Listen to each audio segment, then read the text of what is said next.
Professor Salimullah খান, আমার কোনো প্রশ্ন নাই। আজকে এরকম একটা বিশেষ দিনে বিশেষ ক্ষণে আপনার কাছ থেকে আমরা কিছু শুনতে চাই যে এখন কি করণীয়। স্যার দুটো তিনটে জিনিস স্যার শুধু আমি বলে রাখি যে অনেক জায়গা থেকে খবর আসছে ভাঙচুরের ঘটনা, দুর্বলদের উপর আক্রমণের ঘটনা, বেশি উচ্ছ্বাস জনিত কারণে বিভিন্ন লুটপাটের ঘটনা, ওটি একটি আছে। আর প্রথমে আমরা যেটি জানতে চাই স্যার, কি ধরনের জাতীয় সরকার বা অন্তর্বর্তীকালীন সরকার হলে আপনি স্যার সেটিকে মানে খুশি হন বা এপ্রুভ করেন, আবার কেউ কেউ এই প্রশ্ন করছেন আপনি সেই জাতীয় সরকারে থাকছেন কিনা। প্রফেসর সলিমুল্লাহ খান, আপনি যদি বলেন। আচ্ছা, আমি মনে হয় ব্যক্তিগত প্রশ্নের উত্তর আপাতত দিচ্ছি না। আপনি বললেন যে এখন আমাদের করণীয় কি। যে সমস্ত কারণে গত 15 বছর দেশের জনগণ নিষ্পেষিত এবং বিক্ষুব্ধ হয়েছেন, তার মধ্যে একটা বড় বিষয় ছিল যে দেশে প্রতিনিধিত্বশীল নির্বাচিত সরকার ছিল না ক্ষমতায়। অর্থাৎ নির্বাচন জিনিসটাকে খানিকটা অকার্যকর করে ফেলার ফলে মানুষ তার বিক্ষোভকে রূপ দিতে পারে না পর্যায়ক্রমে। এই কারণে আমি মনে করি আমাদের প্রথম দায়িত্ব হচ্ছে এখন নির্বাচিত সরকারের প্রথম কাজ হবে অনেক বড় বড় কথা না বলে একটা প্রতিনিধিত্বশীল নির্বাচিত সরকার কি করে নির্বাচন করা যায়, নির্বাচন ব্যবস্থাকে যথাসম্ভব ত্রুটিমুক্ত করে কিভাবে নির্বাচনের আয়োজন করা যায়। আমি সাধারণ বুর্জোয়া গণতন্ত্রের কথাই বলছি, মানে একেবারে মহা বিপ্লবী একটা সরকার গঠিত হবে সেটা আমি মনে করছি না এই মুহূর্তে, সেটা হয়তো সম্ভব নয়। এটা প্রথম করণীয়। অর্থাৎ একটা সরকারের পদত্যাগ দরকার ছিল, এই কথা আমি বলছি। এই কথাটার উদাহরণ আপনি কিছুক্ষণ আগে দিয়েছেন যে 31শে জুলাই আমরা একটা বিশ্ববিদ্যালয়ের শিক্ষকদের বিক্ষোভ সমাবেশে যেটা বলেছিলাম, এই মুহূর্তে দায়িত্ব হচ্ছে যে হত্যাকাণ্ডগুলি হয়েছে সেগুলোর সুষ্ঠু বিচার করা, জনগণের ক্ষোভ প্রশমিত করা। শুধুমাত্র আন্দোলন করতে গিয়ে যারা প্রাণ দিয়েছেন আমি বলেছি তারা আমাদের পথ প্রদর্শক, তারা আমাদের উদাহরণ। সুতরাং তাদের বিচারের, হত্যাকাণ্ডের বিচার তৎকালীন সরকারের কাছে যারা দাবি করছিলেন আমি সন্দেহ প্রকাশ করেছিলাম এবং আমি বলেছিলাম একটি পূর্ব শর্ত হচ্ছে সরকারকে নিঃশর্তভাবে ক্ষমা প্রার্থনা করে পদত্যাগ করতে হবে। তো ঘটনাচক্রের সপ্তাহখানেকের কম সময়ের মধ্যে সেই আমাদের অভিষ্ট অর্জিত হয়েছে, কিন্তু এখন অবস্থা আরো কঠিন হয়ে উঠেছে। আপনি যেটার উদাহরণ দিলেন আমি সেটাই বলি। স্বাভাবিকভাবেই বিক্ষুব্ধ জনগণের মনে ক্ষোভ আছে, কিন্তু সেই ক্ষোভকে এখনো একটা আকার দেওয়া হয়নি। ফলে হচ্ছে কি, এখন ঢাকা শহরে এবং সর্বত্র যে আগুন দেওয়ার ঘটনা, বিভিন্ন বাড়িঘরে আক্রমণ, এটা কিন্তু এই আন্দোলনের যে মূল মতাদর্শ তার সাথে যায় না। আমার মনে হয় আন্দোলনের নেতৃত্ব যেহেতু কোনো সংগঠিত পার্টির দ্বারা ছিল না, যে তরুণ ছাত্রছাত্রীদের নেতৃত্বে আন্দোলন হয়েছে, তাদের মধ্যে সাংগঠনিক অভিজ্ঞতা একটু কম হওয়া খুবই স্বাভাবিক। সেই কারণে ক্ষমতা যখন ছাড়লেন শেখ হাসিনা, তিনি তার নিজের দলের তো ভরাডুবি ঘটালেনই, দেশের ভরাডুবি ঘটালেন। তিনি নিজেও খানিকটা বলা যেতে পারে নিজের ভরাডুবি তো করলেনই, সে কথা বলা বাহুল্য, কিন্তু তিনি আমাদের যে বিপদে রেখে গেলেন, যে ধ্বংসস্তূপের মধ্যে রেখে গেলেন, এটা পুনর্গঠন করার জন্য একটা সত্যিকার অর্থে প্রতিনিধিত্বশীল সরকার দরকার। সেটা কিভাবে গঠিত হবে? আমাদের দেশে আগে তত্ত্বাবধায়ক সরকার বলে যে ধারণাটি ছিল সেটা ত্রুটি প্রমাণিত হয়েছে। সেই সুযোগটা শেখ হাসিনা গ্রহণ করেছিলেন তত্ত্বাবধায়ক সরকার প্রথা ত্রয়োদশ সংশোধনের মাধ্যমে বিলুপ্ত করে। এখন আমাদের সেখান থেকে শিক্ষা নেওয়ার আছে। মানে শুধুমাত্র কিছু পুরনো আমলা, সামরিক এবং বেসামরিক এবং তথাকথিত কিছু সুশীল সমাজ, এদের দিয়ে সরকার গঠন করলে প্রতিনিধিত্বশীল হয় না, এটা আমরা মনে করতাম। এই কারণে সরকারটা হয় যাকে বলা হয় সামরিক আমলাতান্ত্রিক, মিলিটারি ব্যুরোক্রেটিক। তো সেটা না করে যদি দেশের এই যে গণ আন্দোলন যারা সংগঠিত করেছেন তাদের প্রতিনিধিদের এখানে অন্তর্ভুক্ত করা। আরো একটা বড় বিষয় রয়ে গেছে এখানে, আমাদের এই রাষ্ট্র ব্যবস্থার ত্রুটির মূলে আছে আমাদের সংবিধানের ত্রুটি, সেগুলো আরো ব্যাপকভাবে তুলে ধরতে হবে। ফলে আমাদের নতুন সংবিধান সভা, ইংরেজিতে যেটাকে বলে কনস্টিটিউয়েন্ট অ্যাসেম্বলি করা দরকার। বর্তমান সংবিধানের ধারাবাহিকতা রক্ষা করার জন্য এখন চেষ্টা করবে, যাদেরকে বি টিম সি টিম বলা হয় তারা তা করবেন। আমার মনে হয় আমরা যদি আবারও সেই ফাঁদে পা দেই, অর্থাৎ পুরনো ধারাবাহিকতা বজায় রাখার সংগ্রামে আমরা প্রতিযোগিতায় লিপ্ত হই, কে কার আগে মন্ত্রী হই, কে কার আগে উপদেষ্টা হই, এই জিনিসটা কিন্তু আমাদের এই আন্দোলনের অসংখ্য প্রাণ যারা দিয়েছেন, যারা আহত নিহত এবং নির্যাতিত বিতাড়িত হয়েছেন, তাদের আকাঙ্ক্ষাকে পূরণ করবে না। এই হচ্ছে আমার বক্তব্য। সেই জন্য আপনি বলেন আপনি কোন দায়িত্ব নেবেন কিনা, সেই কথা বলা অবান্তর হয়ে দাঁড়াবে আমি যা বলছি সেটার জন্য। আমাদের হাতে একটা নির্ধারিত করণীয় থাকবে। আপনার মনে আছে খালেদ, যে এরশাদের পতনের পরে যে অনেক ইউফোরিয়া উচ্ছ্বাস দেখা দিয়েছিল, টাস্ক ফোর্স হয়েছিল, নানা বিষয় লেগেছিল, সেগুলোর কি হয়েছে পরবর্তীকালে? আমরা আবারও সেই তিমিরেই তো ফিরে গিয়েছি। তো এখনো যদি একই জিনিসের পুনরাবৃত্তি হয়, এটা হলো সিসিফাসের পাথরের মতো, আপনি পাহাড়ের শীর্ষে তুললেন, সেটা আবার গড়িয়ে পড়ে যাবে, আপনি সারাদিন তুলবেন, সন্ধ্যে আবার পড়ে যাবে, এটা তো ঠিক নয়। তো সেই কারণে আমার আরো একটা জায়গায় যেতে হবে খালেদ, আজকে লম্বা কথা বলতে পারছি না, আমার বন্ধু আসফার হোসেন সাহেব ডাকছেন, তো আপনার যদি আরেকটা প্রশ্ন থাকে স্যার আমি এটা বলবো। স্যার আমার শুধু একটাই প্রশ্ন, অনেকেই এই ঘটনার পরে, আমরা আসফার স্যারকেও দেখেছি আপনার পাশে দাঁড়িয়েছিলেন, তাকেও স্যার আমাদের শুভেচ্ছা দিবেন, কারণ তিনিও মুখে লাল কাপড় বেঁধে স্যার আপনার ঠিক পাশেই দাঁড়িয়েছিলেন, অনেক ভালো বক্তব্য রেখেছেন, যা আমরা আসলে দেখেছি।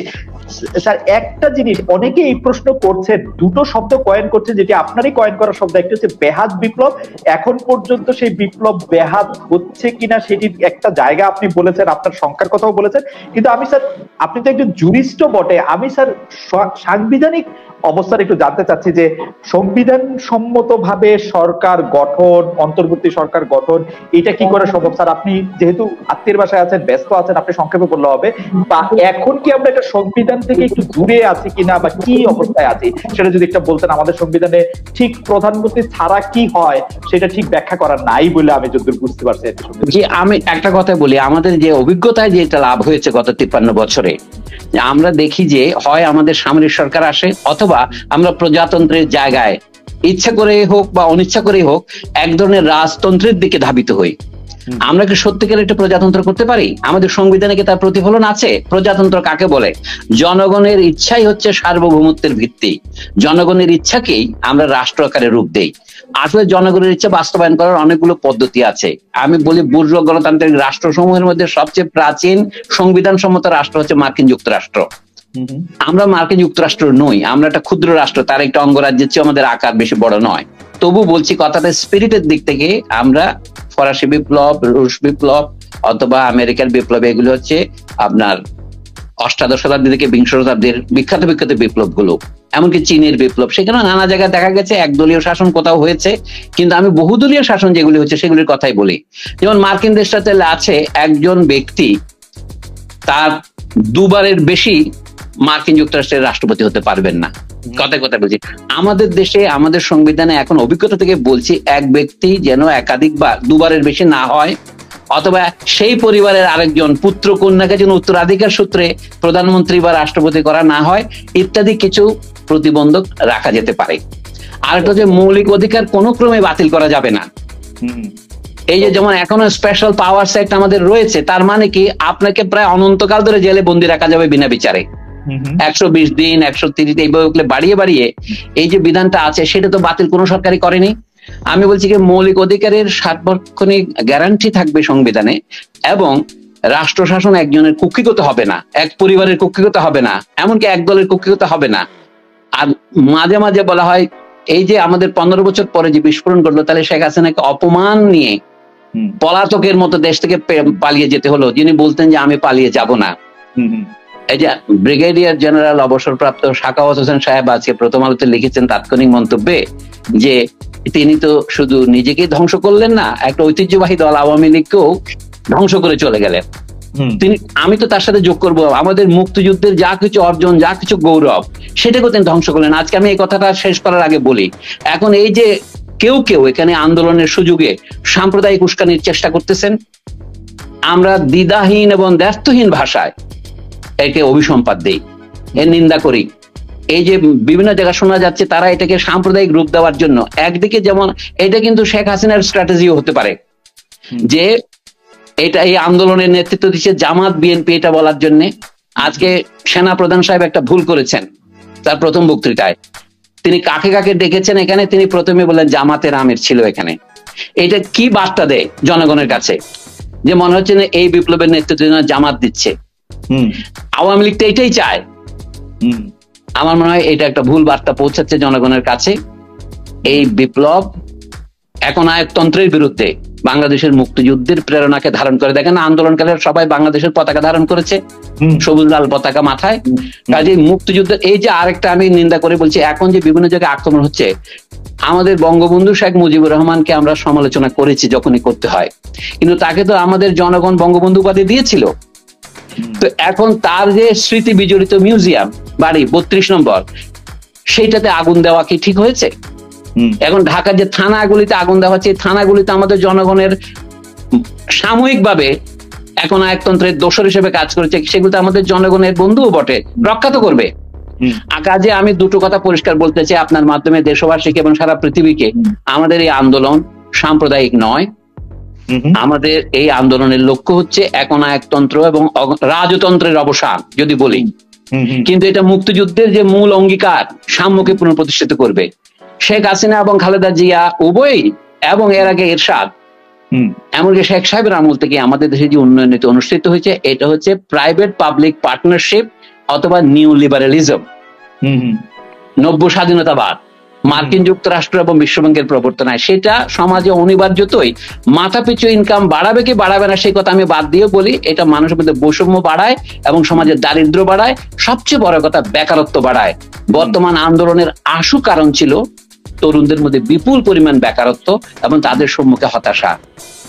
যে চাকরি আপনি ছেড়ে দিয়েছেন বিসিএস পরীক্ষা, যে চাকরি দিতে আমি ভয়ে দেই নাই দরিদ্র ছাত্র বলে, আমাদের ছাত্ররা সেখানে পরীক্ষার সুযোগ গ্রহণ করতে চায় এবং সেই চাওয়ার অধিকার তাদের আছে। অনগ্রসর জনগোষ্ঠীর জন্য দেশের 10-5 ভাগ যদি আপনি রিজার্ভেশন বলে, যেটা ইউরোপে বা ভারতে আমাদের যে কোটা বলে, সেটাই রক্ষা করা ছিল বিধেয়। এই যে তারা অকারণে, আমি শুধু এই নোটটা আপনাকে দিচ্ছি, আপনি আরো চিন্তা করতে পারবেন, অকারণে 53 বছর ধরে নাতি নাতিদের জন্য কোটা রাখার কোনো যুক্তি ছিল না, কিন্তু এই অযুক্তিকে আমরা কেন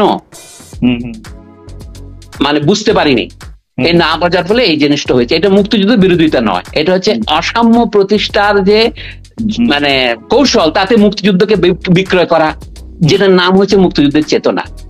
আপনি দেখেন আপনার প্রতি বন্ধু এখানে বলেন যে 71 টিভি আপনার সহযোগী প্রতিষ্ঠান, অথবা সময় টিভি, আরো বহু টিভি, আমি সবার নাম করছি না, এই মিডিয়া যে ভূমিকা পালন করেছে, অথবা আপনার বন্ধু নাইমুল ইসলাম খান সাহেব শেষ মুহূর্তে যে বেইমানিটা করলেন জনগণের সাথে, মানে আমাদের সাংবাদিকদের একটা বিরাট অংশ যা করলেন, এটা অত্যন্ত নিন্দনীয়। ভবিষ্যৎ থেকে আমাদের শিক্ষা নিতে হবে যে বুদ্ধিজীবীদের যাকে বলা হয় বাক স্বাধীনতা সেটা থাকবে কোথায় যদি এরকম দাসেরা সমাজে নেতৃত্ব করে, বুদ্ধিজীবী হিসাবে হোক, সাংবাদিক হিসেবে হোক, বিশ্ববিদ্যালয়ের শিক্ষক হিসেবে হোক। আমাদের অনেক করণীয়, অনেক কথা আছে। আপনার সাথে কখনো আরেকবার কথা বলার সুযোগ হবে। শিওর স্যার, আমরা নিশ্চয়ই আপনার সঙ্গে কথা বলবো। আপনাকে অনেক ধন্যবাদ এবং আমাদের সবার পক্ষ থেকে, ডয়েচে ওয়েলে বাংলা বিভাগের পক্ষ থেকে আপনাকে অনেক ধন্যবাদ এবং কৃতজ্ঞতা যে আপনি এই সময়ের মধ্যে আমাদেরকে সময় দিয়েছেন। আমরা নিশ্চয়ই আপনার কথা শুনতে থাকবো স্যার। আর প্রফেসর আজফার হোসেন আছেন এখানে, তাকেও আমাদের শুভেচ্ছা, তিনিও এই আন্দোলনে আপনার সঙ্গে ছিলেন। স্যার আমরা সবাই আছি, আপনিও ছিলেন আমাদের, আপনিও কম করেননি, সেটা নিজেকে ছোট করার কোনো প্রয়োজন নেই। আমি শুধু এটাই বলবো, একটা কথা এই মুহূর্তে বলবো, কোনো ক্রমে সাম্প্রদায়িক উস্কানি দেওয়া যাবে না। সংখ্যালঘু সংখ্যাগুরু না, গরিব মানুষের ঘরে ঘরে যে আগুন দেওয়া হচ্ছে, আপনি আওয়ামী লীগের অফিসে আগুন দিতে পারেন, সেটা হচ্ছে আপনার রাজনৈতিক ব্যাপার, কিন্তু সাধারণ মানুষ, গরিব মানুষের ঘরে ঘরে আগুন দিচ্ছে এবং মন্দিরে আগুন দেওয়ার কথা আমি দু একটা শুনেছি, সত্য কিনা আমি জানি না। এটা কিন্তু ভয়াবহ। এই দাবানল করার চেষ্টা, এটা কিন্তু আন্দোলনের শত্রুদের কাজ, বন্ধুদের কাজ নয়। আমি জানি ছাত্ররা এটা করছে না, কিন্তু যারা এই সুযোগটা নিচ্ছে, এটা কিন্তু পরাজিত স্বৈরতন্ত্রকে সহায়তা করবে শেষ বিচারে। আন্দোলনের যারা ছিল সমন্বয়ক, তাদের পক্ষ থেকে একই আহ্বান জানানো হয়েছে যে এটা আমাদের উদ্দেশ্য না, এটা না করার জন্য। সুতরাং সবাই নিশ্চয়ই সবার, আমি আপনাকেও স্বনির্বন্ধ অনুরোধ জানাবো এই বাণীটা প্রচার করতে। এটা আমাদের দেশের ইমেজকে ভালো করবে না, এবং এই যে গণভবন থেকে শুরু করে অন্যান্য স্থাপনার উপর যে আক্রমণ হচ্ছে, এটা কিন্তু একটা সুস্থ মস্তিষ্কের কাজ নয়। এটা ইতিহাসের জন্য সংরক্ষিত করা উচিত। আমি বলবো এই গণভবনকে আবু সাইদ ভবন নাম দিয়ে একটা মিউজিয়ামে তো পরিণত করা যেতে পারে। অনেক চিন্তার বিষয় আছে, একটা সৃষ্টিশীল চিন্তা করলেই তো হয়। স্যার ঠিকই বলেছেন স্যার। ধন্যবাদ আপনাকে, অনেক অনেক অনেক ধন্যবাদ স্যার। আপনাকেও ধন্যবাদ ভাই। আমি আপনাকে আবার দেখতে চাই বাস্তবে, দেশে আসেন স্যার। নিশ্চয়ই তো আমরা ফয়সাল, এটা আমরা শেষ করতে পারি। দর্শক আপনারা দেখছিলেন প্রফেসর সলিমুল্লাহ খান একদম দ্ব্যর্থহীন ভাষায় যে আমন্ত্রণটি জানিয়েছেন বা যে আহ্বানটি জানিয়েছেন, যেটির মধ্যে হচ্ছে বারবার তিনি যে কথা বলেছেন যে এই আক্রমণ, এই গরিব মানুষের উপর আক্রমণ, এই দুর্বলদের উপর আক্রমণ, এই যারা অন্য কিছু করেন তাদের প্রতি আক্রমণ, সেটি আসলে কোনো বুদ্ধির কাজ নয় এবং এটির উদ্দেশ্যও নয়। কোনো না কোনো ভাবে তিনি বলেছেন যে সেনাপ্রধান জামাতের নামটি প্রথমে বলে এরকম একটি বার্তা হয়তো পৌঁছে গিয়েছে, যেটাকে তিনি ভুল বলতে চেয়েছেন যে এই আন্দোলনের নেতৃত্ব দিয়েছে জামাত ইসলামী, যেটি আসলে হয়তো তিনি পরে সমন্বয়কদের সাথে কথা বলে যেটি আসলে তিনি সংশোধন করে নেবেন। সমন্বয়করাও আসলে জাতীয় অন্তর্বর্তীকালীন সরকার কেমন হবে সেই ব্যাপারে একটু বার্তা দিতে থাকবেন। এবং প্রফেসর সলিমুল্লাহ খান যেটি বলেছেন যে তিনি আর এই 53 বছরের এই শিক্ষাটা থেকে আর পেছনে ফিরে তাকাতে চান না। তিনি মানে লিমিটেশনস এর কথা বলেছেন যে একটা সরকার প্রধান যাতে অনেকদিন ধরে সরকার প্রধান না থেকে যান, এটি যাতে একটা উত্তরাধিকারের পর্যায়ে আর না থাকে, এবং যে ভুলগুলি হয়েছে সেই ভুলগুলি যেন আর পুনরাবৃত্তি না হয়। অনেকেই তার যে কয়েন করা শব্দ বেহাত বিপ্লবের কথা তাকে বলছিলেন, সেই বেহাত বিপ্লবের ব্যাপারটিও তিনি আসলে সবাইকে সাবধান থাকতে বলেছেন। তিনি বলেছেন যে এটা আসলে বৈষম্য বিরোধী বা সাম্য প্রতিষ্ঠান একটি লড়াই, এটিতে কিছুতেই আমরা আসলে অন্যকে আক্রমণ করে সেটি করতে পারি না। আপনারা নিশ্চয়ই এটি আবার দেখবেন। প্রফেসর সলিমুল্লাহ খানের সাথে আমরা কথা বলেছি, আমরা চেষ্টা করছি এখন আরো যারা আছেন তাদের সঙ্গে আসলে কথা বলার জন্য। তো